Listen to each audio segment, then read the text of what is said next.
નમસ્કાર દર્શક મિત્રો, હું છું આશ્લેષા પટેલ અને આપ જોઈ રહ્યા છો અર્થ પડકાર ન્યૂઝ।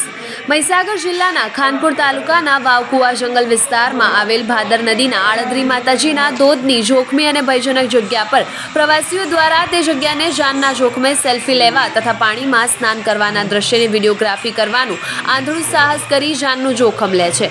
અત્યાર સુધીમાં તે જગ્યાએ 4 જેટલા યુવાનોના મોત નિપજેલ છે। આ પ્રકારની ઘટનાઓ અટકાવવા માટે વહીવટીતંત્ર દ્વારા તકેદારીના પગલાં ભરવા માટેના આવેદનપત્રો મામલતદાર સાહેબ ખાનપુરને આપવામાં આવ્યા। આ પ્રસંગે શ્રી પી.કે. ડામોર, પ્રમુખ તાલુકા કોંગ્રેસ સમિતિ ખાનપુર, પૂનમભાઈ માલીવાડ, પ્રમુખ એસટી સેલ, શ્રી અકમાભાઈ ડામોર, ઉપપ્રમુખ, શ્રી અશ્વિનભાઈ બામણિયા, પ્રમુખ યુવા કોંગ્રેસ, શ્રી મુકેશભાઈ પગી, પ્રમુખ OBC cell, Shri Samirbhai Shaikh, sector પ્રમુખ, શ્રી જશવંતભાઈ રાવળ, સેક્ટર પ્રમુખ, પક્ષના આગેવાનો શ્રી ભગવાનભાઈ ડામોર, સરપંચ કાળા ખેતરા, શ્રી ભરતભાઈ ખાંટ, સરપંચ બાકોર, શ્રી રામાભાઈ માલીવાડ ખાનપુર, શ્રી વક્તાભાઈ, શ્રી અમરાભાઈ ડામોર અને શ્રી જગદીશભાઈ જોશી હાજર રહેલા હતા।